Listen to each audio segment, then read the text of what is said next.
Okay, good afternoon. I wrote years ago, I dreamed of a reality where IT pros see lack of health and fitness as an engineering problem to be solved, and to go forth and become the fittest people that the world's ever seen. It's still a dream. I'm Steve Klein. My presentation, Never Mind the Network's Health, What About Yours, is a combination of about 5 years of work, mostly on myself, and learning about health and fitness and how to get healthy and stay that way. Excuse me. Working in IT means that we spend a lot of time sitting at our desks. It's sedentary work. The problem with sedentary jobs is that they kill. They kill through DVT blood clots. They could through lack of. You can tell I haven't done public speaking in a while. From excess calories, from lack of motion. All these things combined together lead to what's called the sick aging phenotype, and it doesn't have to be that way. What we're going to go over for about the next hour is the causes of all of these problems and how we can deal with all of them. I've been working in an NGO called Partners in Health. We do healthcare for third world countries that nobody goes to on their tourist trips. Been IT for 23 years, back when the Macintosh was still on the Macintosh 7200 line. Also active on the IRC channels, Spiceworld, as well as Army of IT.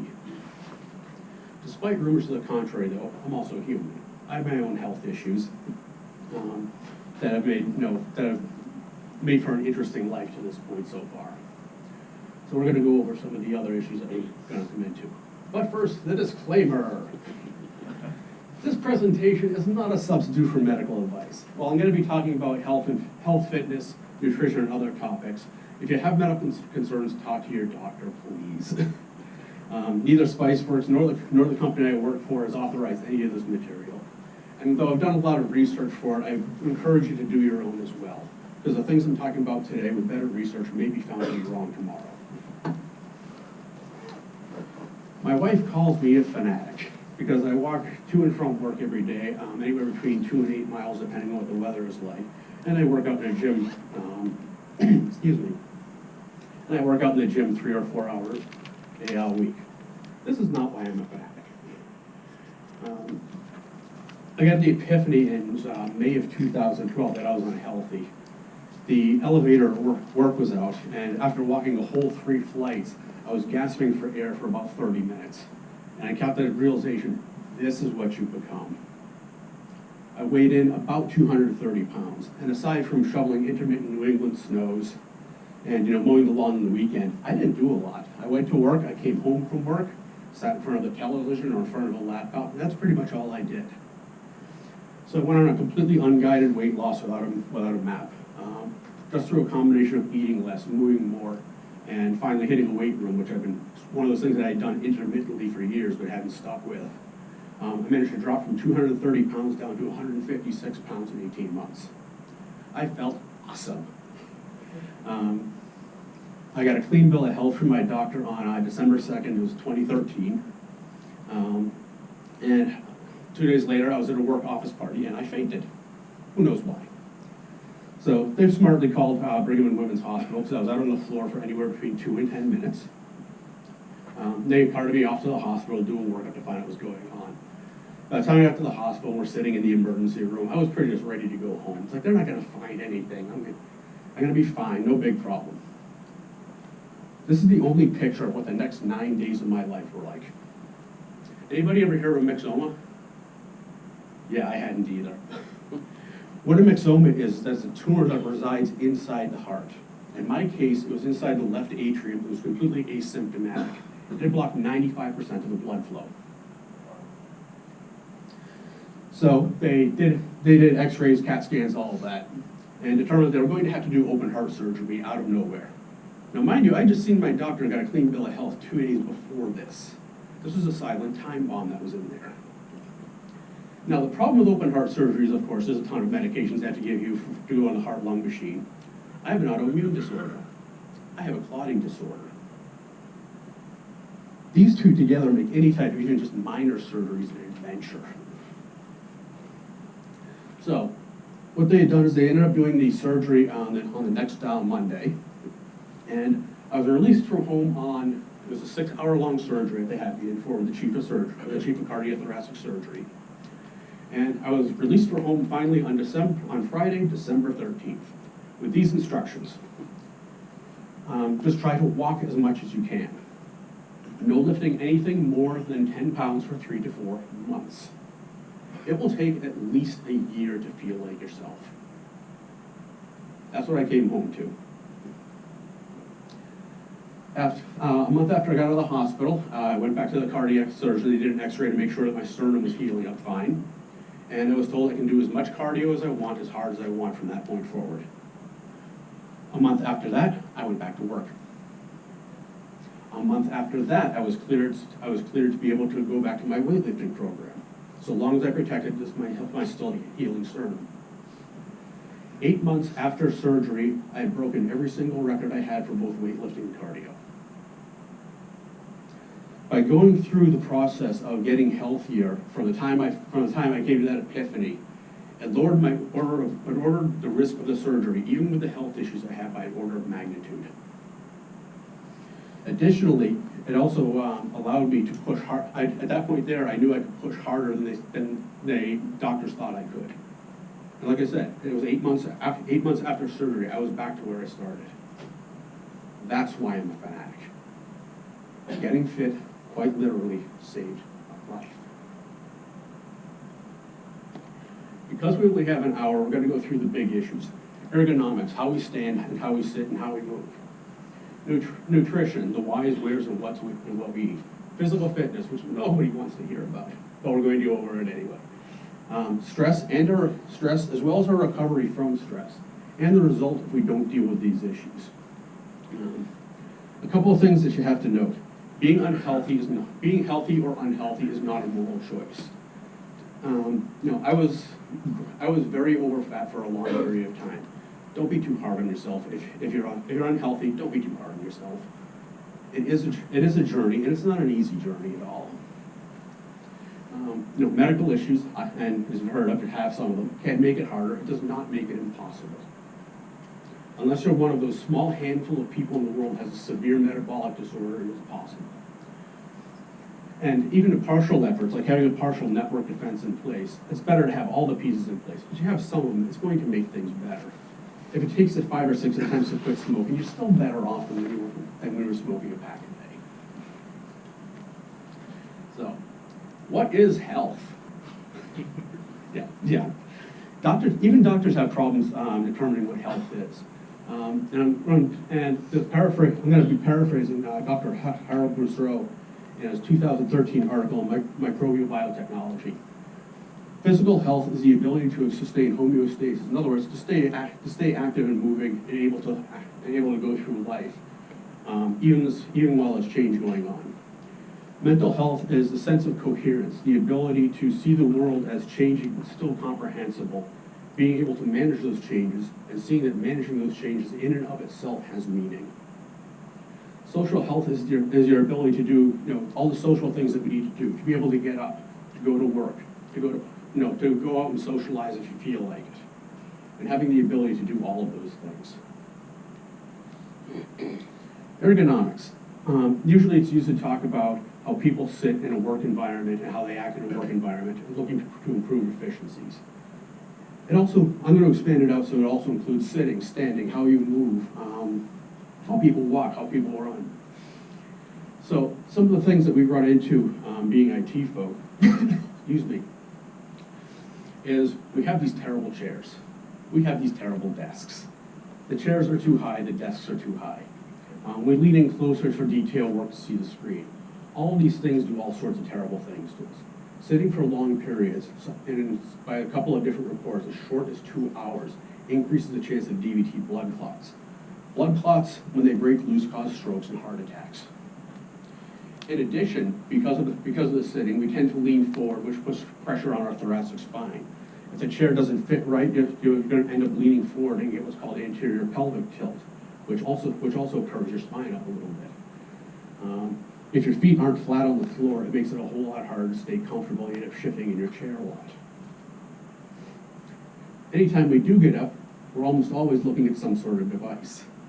That little head forward posture is equal to putting a bowling ball on your head. It's the equivalent of having 16 pounds hanging around your neck.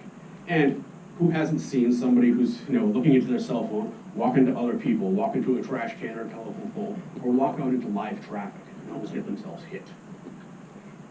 Getting hit by a car is not good for you.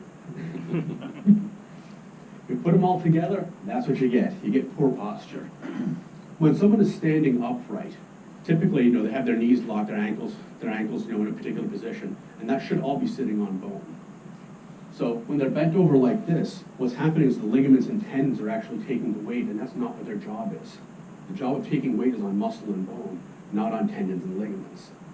And this will invariably cause you pain eventually. Going to nutrition.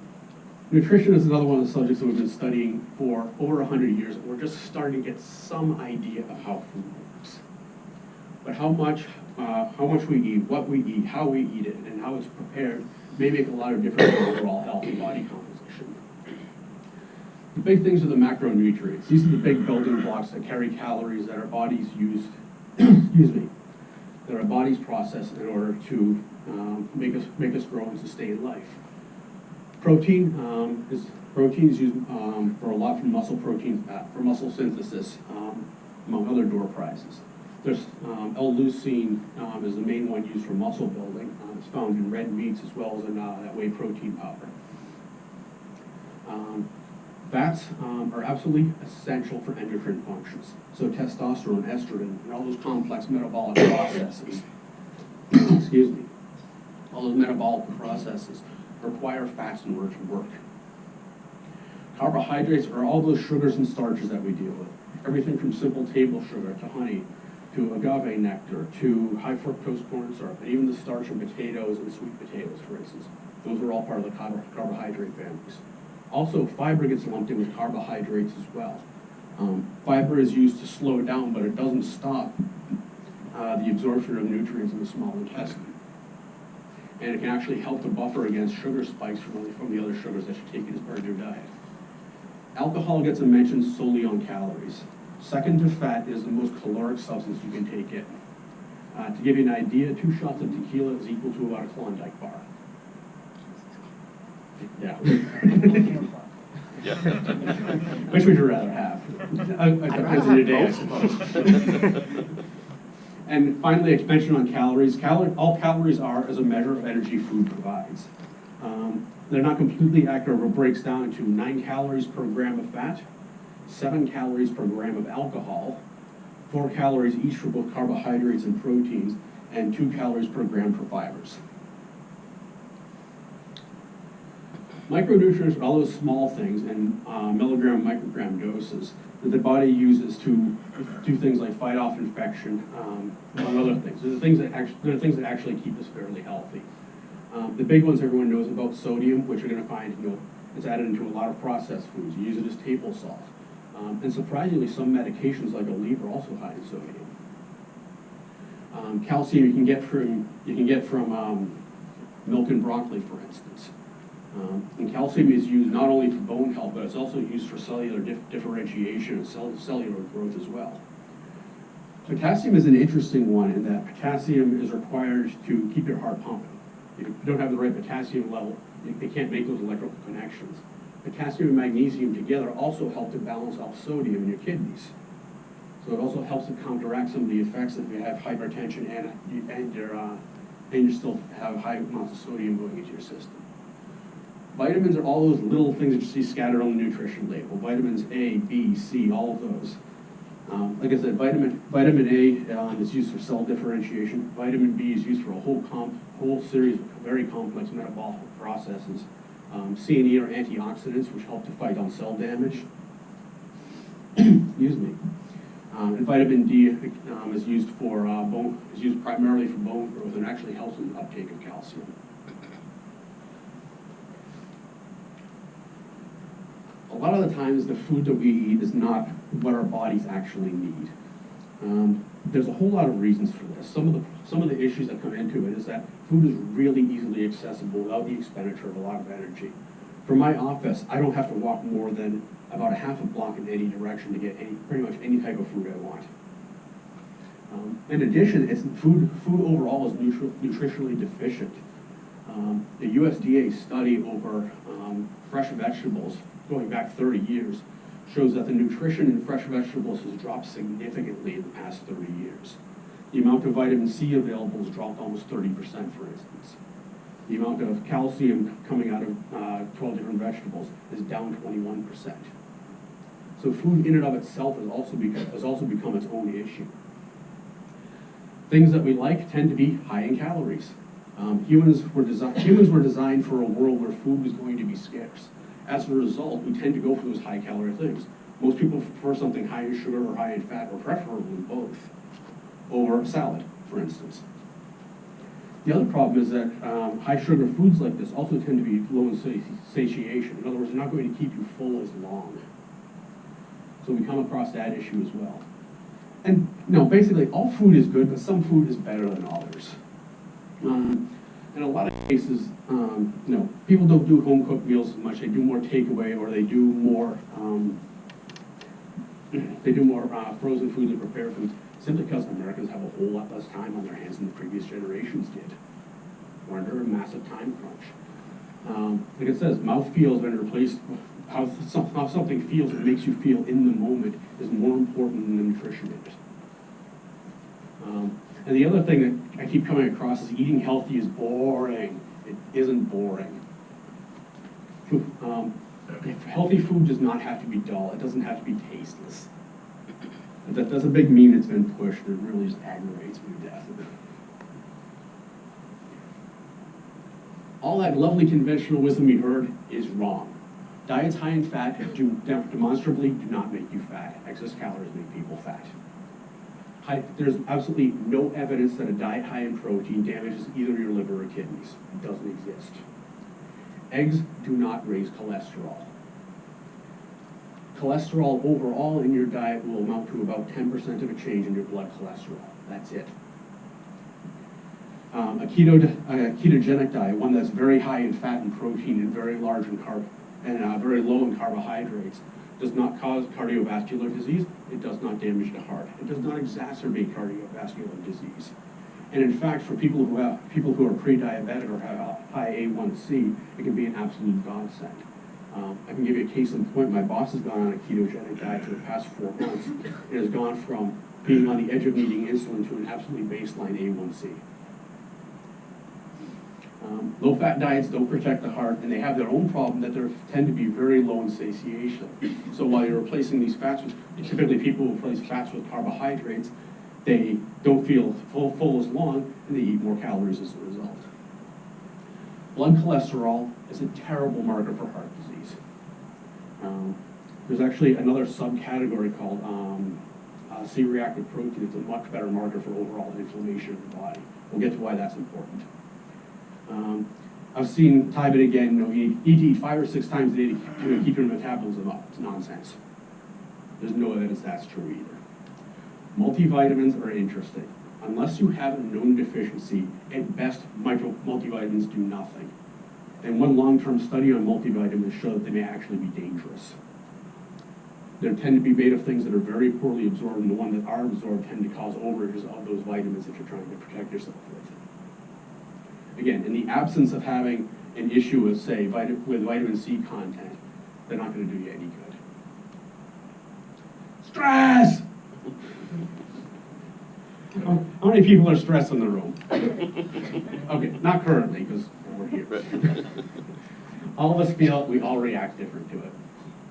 There's a whole pile of different stress out there. And realistically, all stress is anything that requires a coping resource of some kind. There's time pressures, there's financial matters. Americans overall, roughly one in 2 Americans over the past month felt a high level of stress. Of those, half of those were caused by money problems. 1 in 5 Americans will either not go to the doctor or think about not going to the doctor because of these money issues. And women are twice as likely to do this as men are. The other things that can cause stress, physical and mental traumas. You know, you have a near rush or getting hit by a car is an enormous stressor on your system. It's a temporary one, but it certainly is there. Physical stress, injuries, and illnesses all cause stress. Overcrowding is a stressor. You'll see that in cities a lot. You know, part of the problems with crime in cities is that not only are there simply a lot more people in there, but that environment overall is more stressful, and part of that is because of the pollution. Also, lack of environmental controls. If you're in an office that's too hot or too cold for you, that is also a stressor. There's internal ones as well. There's, you know, sleep, and especially lack of sleep. I've said repeatedly, if sleep isn't working, nothing else will. If you can't recover from stress, you're going to have issues. You know, diseases and injuries. Poor nutrition can certainly be a stressor over time as well. There's other genetic factors as well that may be causing additional stress. If you have a chronic disease and you have a tendency to worry about it, for instance, that will cause some internal stress as well. The thing with stress is that it is a quiet killer. It tends to grind people down. And a certain amount of stress is absolutely unavoidable. Nobody likes to hear the alarm clock when they get up in the morning. There's a virus outbreak on the network you have to deal with. So there is some stress in our life that is absolutely normal. We deal with it well. Some people have that proverbial water off the duck's back reaction to it. Other people internalize it or otherwise don't deal with it effectively. And coping mechanisms overall are very poorly described, and they tend to be what I call N equals 1 solutions. In other words, something that works for one person is not necessarily going to work for another one. The advice I usually get is, oh, just don't worry about it. That's very helpful. Can't worry about it. Freaking CEO's yelling at yours saying his email's not working. Exactly. Yeah. If someone's mouse, if a CEO's mouse doesn't work, that's a high stress for him. And it will be your high stress too. No, but yeah, his AOL Pogo doesn't work. There you go. Oh, God. December, this messenger stops working. Yep. Yeah. Physical fitness. Yeah, nobody wants to hear about this. The big thing is that we don't have the time, and it turns out that it's sort of true. The current generation of Americans has less free time than people did before. Fully 70% of our time is spent either going to work or sleeping. And that's just what we need to do just to stay alive. But, people spend roughly adults, excuse me, adults with children spend less than 20 minutes a day doing any type of physical exercise at all. And that includes walking or hitting the gym or anything else of that. But there's 2.6 hours in the day that's spent on leisure time. A lot of that leisure time, unsurprisingly, is spent in front of the television. Roughly 2.7 hours a day. And we're not just talking about middle-agers that are just zoning out in front of the TV after a rough day. Children under the age of 15 are shown to get half of the boys and 2/3 of the girls don't get the recommended 1 hour of exercise a day. And another study showed that the average 19-year-old at this point is about as active as the average 60-year-old. People spend a lot of time, like I said, zoning out in front of the television. This is one of the big things. So it's one of those things that, yes, we don't have the time, but we're maybe spending our time unwisely. Why does this all matter? We have less time to do things. We tend to stress eat. We tend to comfort eat. And we have our jobs. We spend our time commuting. We come home from work. We don't have time to cook a meal, so we get takeaway, which is going to be high in sodium and everything else. The problem with all, excuse me. The thing is that we don't have a choice. People from the age of 25 to 50 are self-destructing. They are 3 times more likely than previous generations to resort to alcohol, to both narcotics and illegal drugs, and commit suicide. CDC is calling it an epidemic. What ends up happening is, the reason why all this matters is because poor diet, high stress, and everything else lead to what Dr. John Sullivan called the sick aging phenotype. we don't move around a lot, so, we sit at these terrible desks all day. Because we're not moving around as much, we don't get as much of what's called synovial fluid in our joints moving around, which is one of the things that helps to lubricate joints. We have a tendency to overeat, which has been shown in a skyrocketing obesity rate. To give you an idea of how that's happened, in 1990, no state had an obesity rate above 15%. 25 years later, no state has an obesity rate below 20%. Half the states have an obesity rate of 30% or higher. All of this leads to systemic inflammation. Systemic inflammation, in combination with the excess calories we feel and the pain that we feel from other things, leads to a whole host of things like hyperglycemia or prediabetes. It leads to hypertension. It leads to obesity, which leads to more inflammation. And this is a vicious cycle that all of these things tend to feed off each other. So, we hurt more, and, well-meaning friends and doctors will tell us, just, go a little bit easier on yourself, which helps to increase the amount of, which helps to increase that imbalance in calories that we have.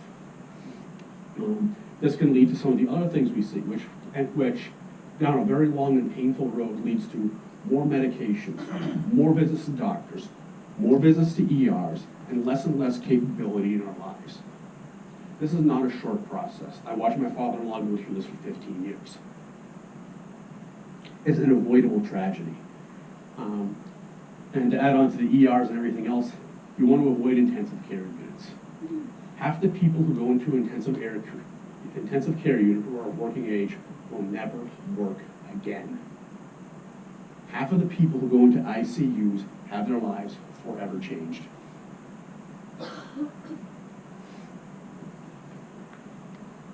However, we have the knowledge and ability to change the course of our own health. The only question is whether we will. Humans are incredibly resilient creatures. There's simply no other creature on planet that's like us. We can take enormous traumas that kill every other animal on the planet and survive them and continue on. In a lot of the space movies, you see how humans are always on the downside of it. Humans are pretty much a nightmare for any other species. It's like where space works. All the zombie movies. You shoot a human and you hit him in the leg, he will shoot back at you anyway. Always aim for the head. Double tap. There you go. So we are incredibly resilient creatures. We can eat an enormous variety of foods.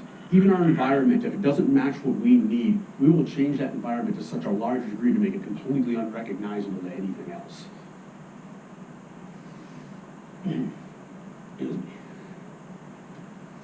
So, managing your health is managing the risk for disease. It's managing the risk it's managing both the amount of trauma you can take and how you recover from that trauma.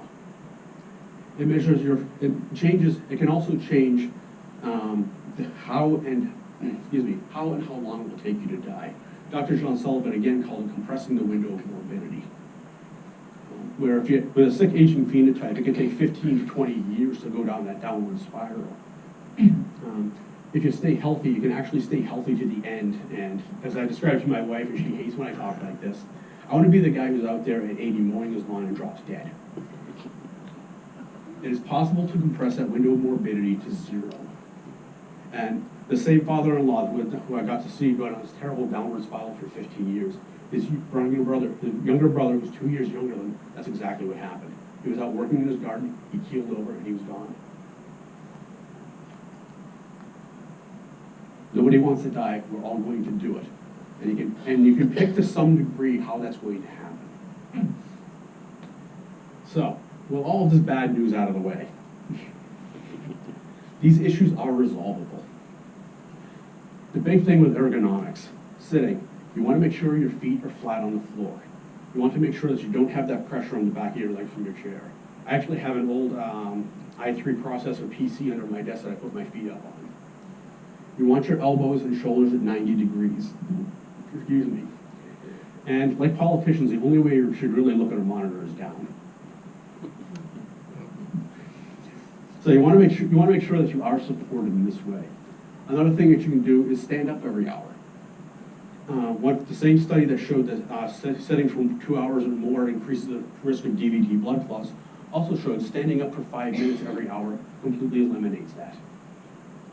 And actually, Veridesk has an application to remind you to do exactly that I use on my desktop. Every 55 minutes, it puts a timer that says, stand. 5 minutes after that, it says, sit. Does it say good boy after that? It doesn't, no, I don't get a cookie or anything. Standing desks are another option. It's not a cheap option, but it is another option. It completely removes the entire problem of sitting. Veridesk also produces these, and you can find them on Amazon as well as ones that convert from sitting to standing. The same ergonomics apply. This guy here is doing it wrong. Your feet kind of need to be flat on the floor. The other benefit of a standing desk is that it actually burns calories. It burns roughly 50 calories an hour, which is about the same as those 10,000 steps we keep hearing that we're supposed to be taking every day. And it's a surprising amount because really all those calorie burns come from is essentially from standing and shifting on your feet while you're standing there. Because nobody's going to stand static there for 8 hours. And with a standing desk, all those same ergonomics apply. Your feet have to be flat on the floor, and you definitely want to look down on the monitor. Be cognizant of how you're standing. You want to have what's called a neutral spine. When I was still losing weight, one of the folks that I was talking to about, because I had this very bad thoracic rounding, like we saw in the first picture, where I was kind of like this. His comment to me, which I thought was hilarious, is stand up and stick those boobs out like you're proud of them. And as goofy as that sounds, it's not wrong. By doing that slight scapular retraction, by retracting your back a little bit, it straightens out the entire spine. And it really helps that way. Other things, bad shoes will change the way that your gait goes. I've gotten in the habit of replacing my shoes about every 6 months. One of the big things that broken down shoes do is they can cause what's called ankle pronation, where your feet essentially rock inward like this. That changes the whole way you walk and the way your knees and hips move. And with bad enough worn out shoes, you can really feel the difference. I either buy new sneakers every 6 months, or more frequently, I buy 2 pairs at a time and just swap them out every day to get a year out of them. Which works out well when they're on sale. There's a lot of nonsense out there on nutrition. The big high points that came out of the Harvard Heart study, among others, is that vegetables are so important. They want half of what you eat every day on every plate to be vegetables and fruits. The whole thing of put color on your plate is actually true. So it can be done a whole variety of ways. There's kale, there's collard greens, there's tomatoes, there's carrots, there's all that good stuff out there. And cooking vegetables is really not particularly hard, has been my experience with it. For someone who didn't grow up cooking at all. Complex carbohydrates are good. In other words, you want to avoid sugars. You want to avoid simple sugars like the sugar you put in your coffee, as opposed to vegetables, fibrous vegetables especially. So again, asparagus, broccoli, those type of things. They do have carbohydrates in them, but they also have a ton of fiber, which will help to blunt those carbohydrate spikes. The problem with carbohydrate spikes is that and simple carbohydrates overall, is they play absolute havoc with both insulin and leptin, which are 2 hormones that determine how full you feel over how long. Again, get your fiber. It'll help to slow it down, but it doesn't stop the absorption of nutrition. And it does a whole lot of good things for your gut. USDA recommends 25 to 35 grams of carbohydrates a day, but they don't give an upper limit. But a lot like eating those sugar-free Haribo gummy bears, if you go over, you're pretty well going to know. And, of course, calories matter. If you take in more calories than you need, you start putting fat on. It's that simple. And if all you're looking for is weight loss, only the calorie part of it matters. If it's all Pop-Tarts, you're going to feel terrible. But cutting calories does work. There's a whole variety of, excuse me, USDA has a whole variety, FDA as well, of, there's these wide ranges of what you have for protein and carbohydrates and fats. Realistically, the calories depends on how much you do. And this is called your total daily energy expenditure, or TDEE, which raises the question, okay, how do I figure out what my TDEE is? There's actually a Google search that's going to sound goofy called Scooby's TDEE. That you give it your height, your weight, your age, and it will tell you how many calories what your base rate is. So if you were sleeping all day, every day, how many calories you need, as well as excuse me, as well as what you're likely to need in a typical day. The thing with any of these estimators, whether it's Scoopies, using MyFitnessPal or all the other ones, is they're used on populations, and your number may vary slightly from it. And I'm a case study on that as well.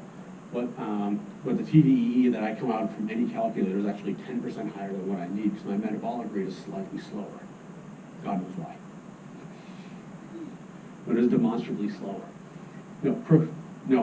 So knowing all of this, you know how many calories you need. You figure, you've gone through the estimator. How do you figure out the rest of these? These don't make any sense. All three of these pie charts are completely valid. Part of it is what type of exercise you're doing. We're going to be getting to exercise and all of that in a second anyway. If you like to lift weights, protein is somewhat more important because lifting weights actually breaks down muscle fibers and they need to be rebuilt. If you like doing cardio work, a high carbohydrate diet may actually work out better for you. Again, my boss is on a keto diet. He loves to go hiking, but hiking when he's on keto is terrible. He just doesn't have that ready energy available from the carbohydrates. If you like doing conditioning work, a balance of all three of these works out pretty well. The information, thankfully, is out there. Labels have gotten a lot better. They tell you how many calories are in everything, which is great. The thing you have to look for is the serving size, which now they're putting both in volume and in weight. And the serving sizes matter. What I think is one serving of Cocoa Puffs is actually 2 according to the box. They also have a ton of great information on there. How much total fat is in there? How much cholesterol in grams and milligrams? But the carbohydrates, not only how many grams of carbohydrates, but what kind they are. They're also breaking down the fats. They're breaking them down to the 4 basics: polysaturated, monounsaturated, trans fats, and saturated fats. In addition, they're starting to finally put potassium on the label, much to the relief of anybody who has kidney disease. To go into some of the other stuff about fats. Fats in and of themselves, like I said, fats in and of themselves are not a problem, are not particularly a problem. The types of fats do matter, however. Trans fats, there's absolutely no reason to eat them at all. And in fact, by current FDA regulations, it would be illegal to put them in food in the United States in 2018. For fats, saturated fat has at best a tenuous link to heart disease. But diets that are higher in polyunsaturated and monosaturated fats tend to be better for cardiovascular health. And even to break that down further, there's 2 different types: there's omega-3 and omega-6 fats. And from a couple of different studies, it's been shown that a balance of those, a 1-to-1 ratio of those omega-3 and omega-6, tend to be better for cardiac health than anything else. The current American diet is 15-to-1 in favor of omega-6, which has its own inflammatory properties. Anybody who tells you there is one true diet is trying to sell you something. There's a whole lot of different ways to eat to get to the point that you want to get to. A lot of that also comes down to what foods you actually like. I mean, if a particular diet that you want to go on has you eating things you absolutely cannot stand, you're simply not going to stay with it on the long term. No one's going to do that to themselves. The biggest thing you can do to alleviate stress is to get good sleep. A good mattress is absolutely essential to this. Also practicing what's called sleep hygiene. Have a dark room, have a quiet room, make sure the temperature is where you need it to be. Make sure your mattress fits you well. In my case, I also have some allergy issues. I sleep on an inclined wedge all the time. And it's helped my sleep markedly at that. Other ways to shrug off stress, and we're going to get into a couple of these again, is exercise. It's been shown the more the people move, it has a very good effect on the amount of stress that they have. Yoga, dynamic meditations like Tai Chi and yoga, as well as just simple transcendental meditation, also been shown to have incredibly good effects on stress. Other things, change your situation. You're not going to be the first person to leave a job that you hate and feel absolute relief on giving your notice. This goes for a lot of other things too. If you live in a terrible neighborhood, see if there's a way to get out of it. I lived in one neighborhood I lived in for a little bit over a year before I figured out I have to get the hell out of here. We had 3 people killed within 150 yards of my apartment. That's a high-stress situation. That's one that you can, and with any luck, it is one you can change. There's people who will bring more negatives in your life than positives. You don't have to take it. Part of that as well is therapy, both psychological and psychiatric if needed. There's this big, I'm not going to say meme, there's a big disconnect between physical and mental health that I think is really not very helpful. Cognitive behavioral therapy has been very good for me. It doesn't help alleviate my stress directly, but it lets me see when my mind starts getting into those loops that exacerbate and I cut those loops off. Psychiatric medication, self-medicated and otherwise, some of the things that people use to combat stress are not particularly legal. And I'm going to need to draw no judgments from that. And the best description I had of this, because there's a big stigma against taking psychiatric medication. Thing is that roughly 1 in 4 Americans has some level of depression. Roughly 1 in, I want to say it was like 1 in 30 people may be dealing with schizophrenia. Only 40% of them will get any help for it at all.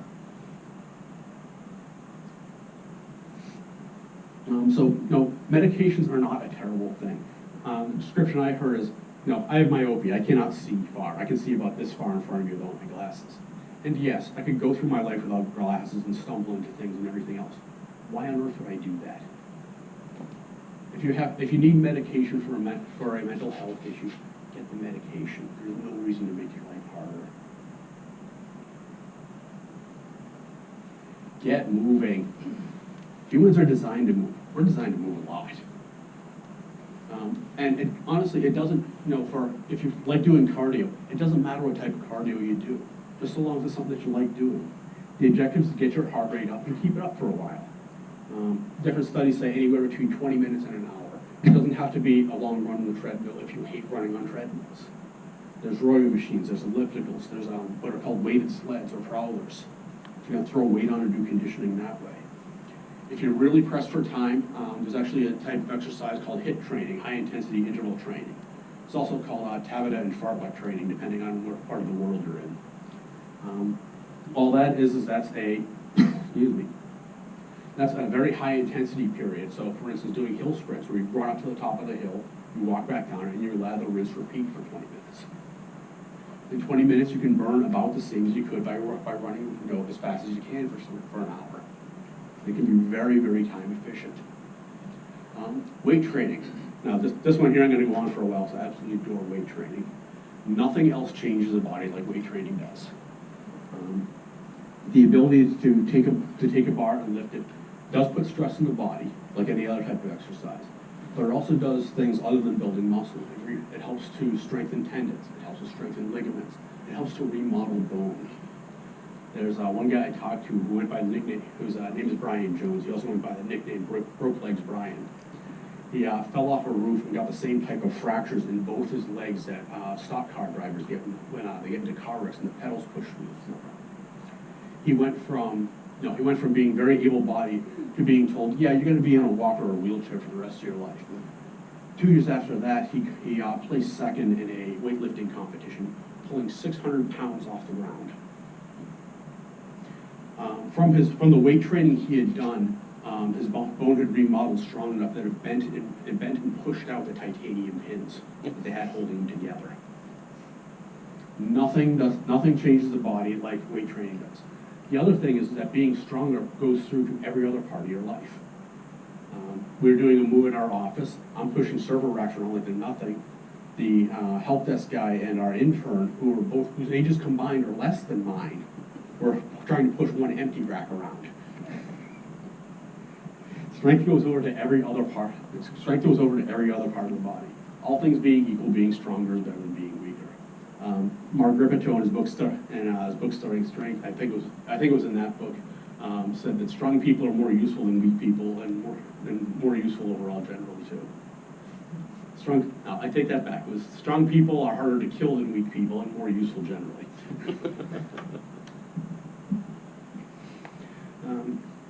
Again, it doesn't, and with any of these, where you're going to be doing cardio or high intensity training or weightlifting, start slow. there's absolutely nothing to be gained by going at it full tilt and either getting injured or feeling so sore by the time that you can't do anything for the next 3 days. You know, as much as we love to race, it isn't a race. It's a very long-term thing. What are your questions? Yes? What do you think about supplements like Fish fish oil? oil, in people who do not have any inflammatory disease, it hasn't been shown to have a whole lot of effect.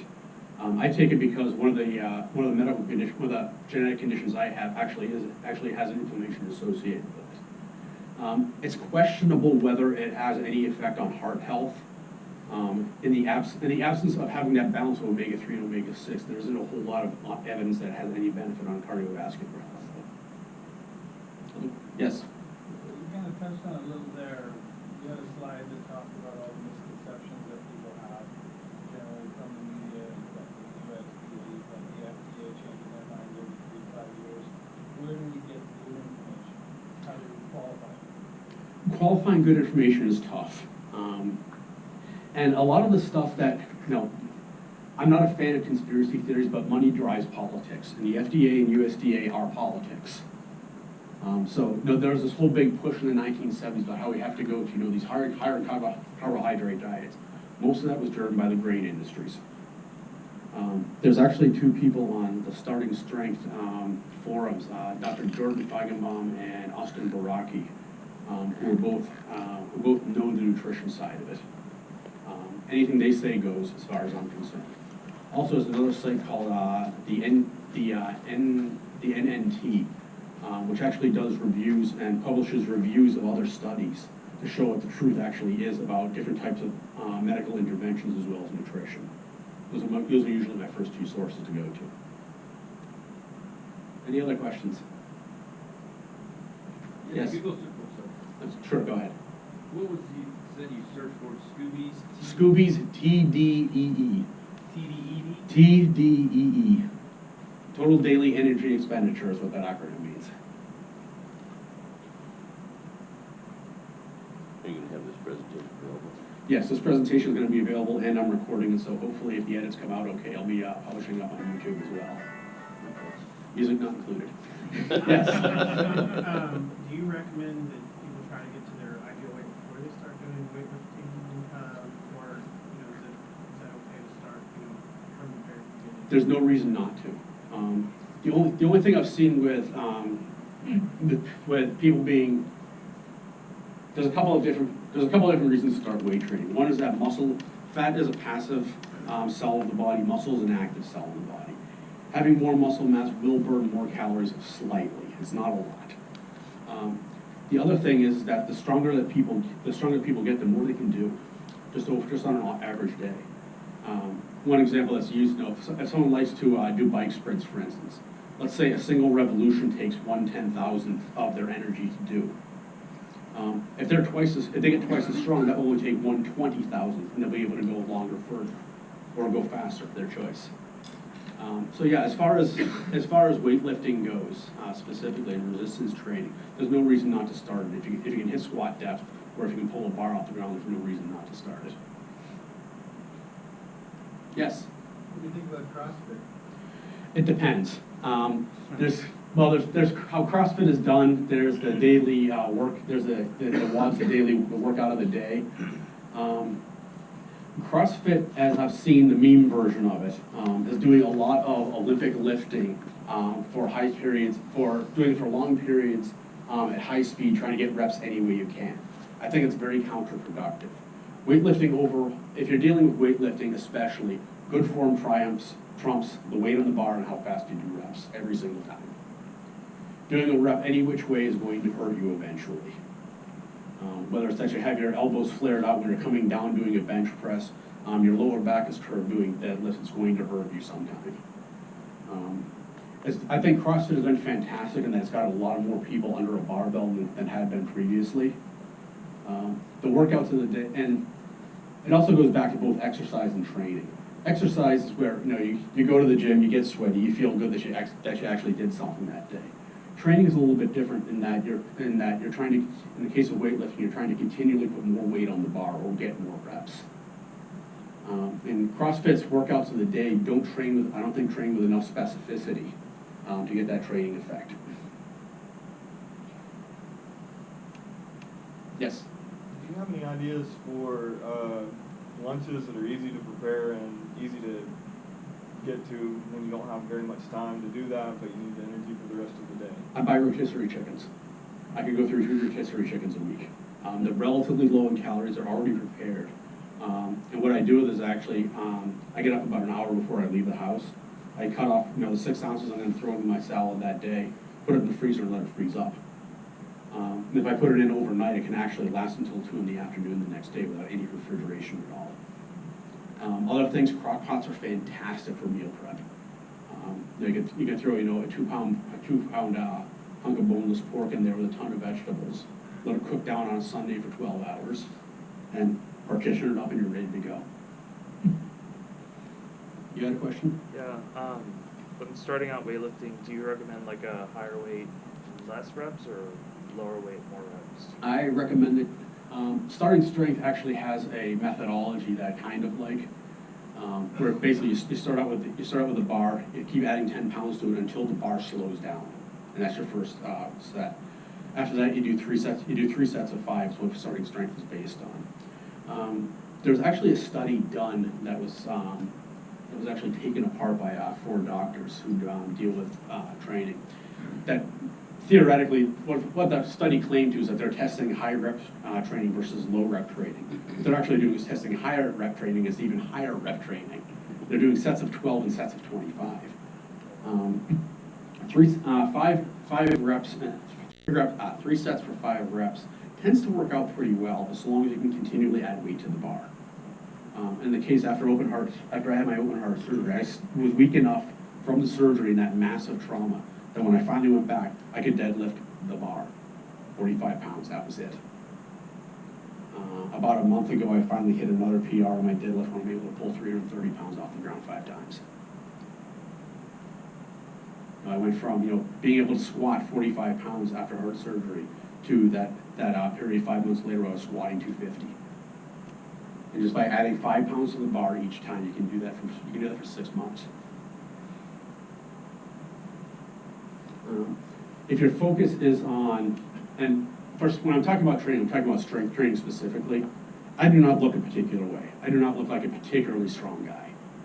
And as far as weightlifting is concerned, I'm not particularly strong. I'm stronger than the average 50-year-old, but I'm not particularly strong. And again, I see a lot of people on forums, well, I want to look this particular way. It's like, yeah, abs are overrated. I think abs are very overrated. And I haven't found anything, other than people asking you to help move things, I haven't found anything that's made me harder in my life because I'm stronger. Are there any other questions? Really? Yes. Thoughts on juice? I'm sorry? Thoughts on juice, You mean on anabolic steroids? juicing? No, well, juicing can mean a couple of things. Blending them up, I actually like. It's a relatively fast way to get those vegetables in. There's also juices that extract the juice but leave all the fiber behind. That I don't think is particularly helpful. Because your body does need that fiber for a whole pile of metabolic processes. Also, by throwing out all that pulp, you're throwing away a fair chunk of the nutrition as well.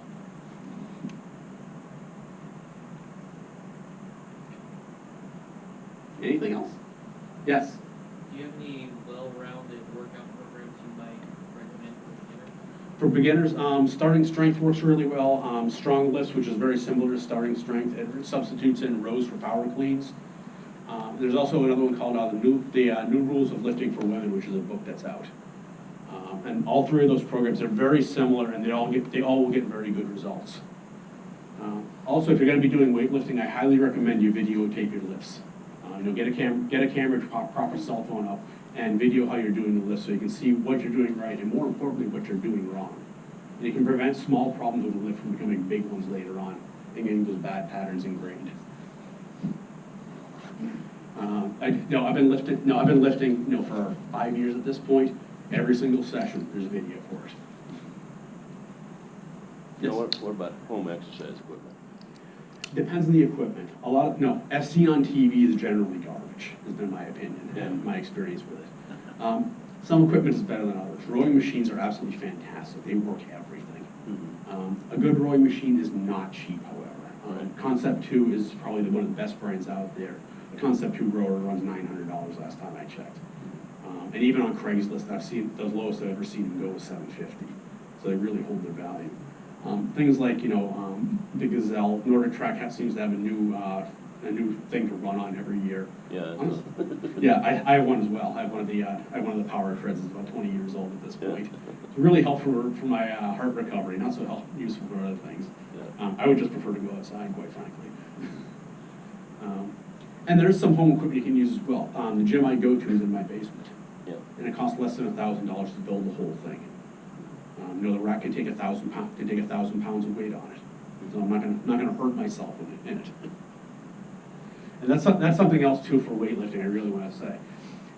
If you are doing bench presses, do them in the power cage. Do not trust a spotter to catch it. 10 people in the US die every year from dropping a bench press on their face and their neck. It's completely avoidable. And I've bench pressed weight that I bench pressed before and had the whole thing go completely sideways on me. Something that I absolutely should have gotten. There's just nothing left in the tank, muscles fail, smashes right into the rack. I'm still here.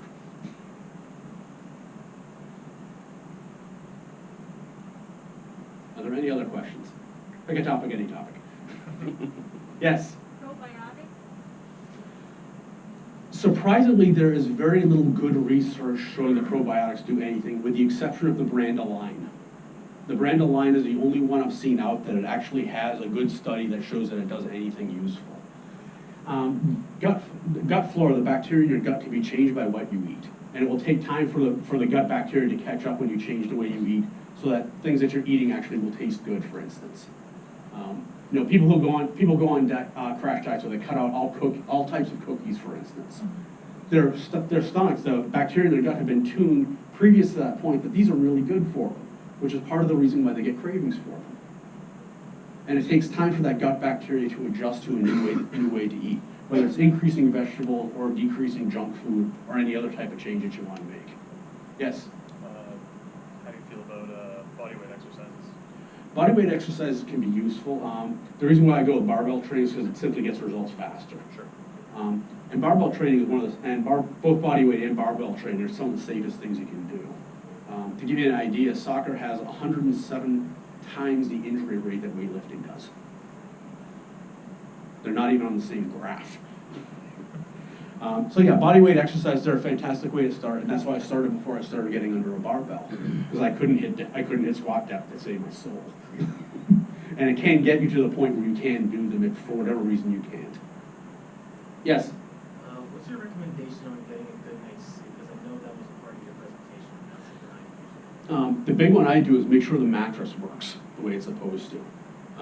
We actually bought a Tempur-Pedic at our house, which cost an enormous amount of money. But boy, it changed sleep. Part of getting good sleep is, it's all that sleep hygiene stuff that we talk about. The room needs to be dark. It has to be quiet. And those are two things that are kind of easy to change depending on where you live. Mattress you can change. It may cost a lot.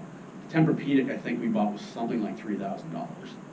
But it is totally worth it because it got me an extra hour of good sleep at night.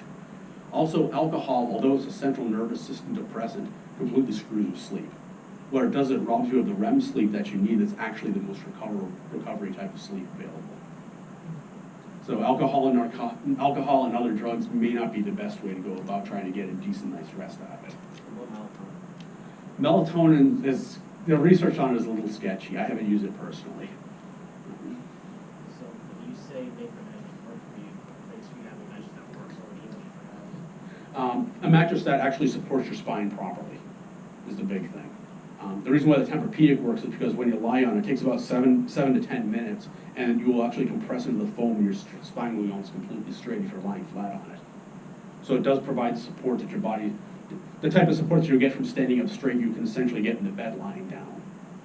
Okay, I read somewhere saying that the best position to sleep on is on your side or something like that. It depends a lot on how your body's configured, quite frankly. You know, I have trouble sleeping, for whatever reason, I have trouble sleeping on my right side, for instance. You know, I mean, anytime I do, I start getting pain in that hip, because I'm getting older, you know, things are starting to fall apart, a little bit. You know, sleeping on your side may be better, it may be worse. You know, if I sleep on my back because of the sinus issues and the allergies I have, I just drown in my own snot. Something you really didn't want to know, but and sleeping on my side actually I don't have that problem with it. Yes? Have you heard of the Naturally Slim program, or have you done any research on that? I haven't heard of that program at all. What do you know about it? It's not more of a diet, but it's how and when you eat. It's like, don't eat until you're hungry, and then when you eat one bite at a time for like 10 minutes, really slow, take a 5-minute break, then eat for another until you There feel might, for what full. you described, there is some good in that. From the time that you feel full to the time your brain registers that you're full is about 20 minutes. So eating slower will actually, and it's one of those things, it's hard to overdose on pistachios, for instance, because you have to spend time cracking the shells open, and it slows down how fast you can eat. I tend to eat very fast. So I grew up in a family of 4 boys. You eat faster, you don't eat. So that works against me. Eating slower certainly can help. Do you have to, chewing your food 30 times and all that? That's a rounding error at best, I think.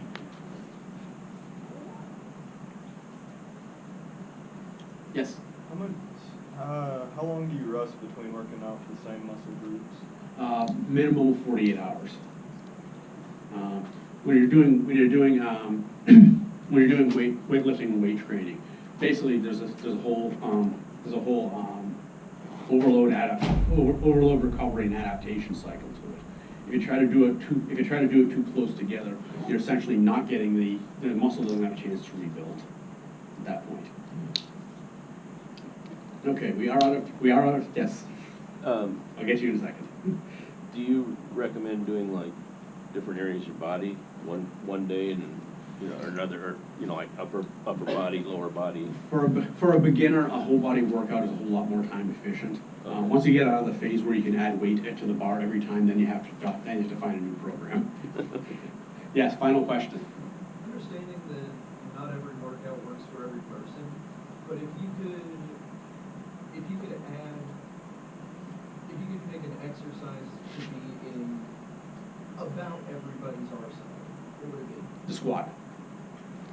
Mainly because it works everything from the neck on down. Second to that would probably be the deadlift, lifting things off the floor from a dead stop. For the same reason? Exactly. To give a very quick thing, I've been in multiple car wrecks, I've had back traumas and everything else. When I deadlift, all those pains go away. I thank you for your time today.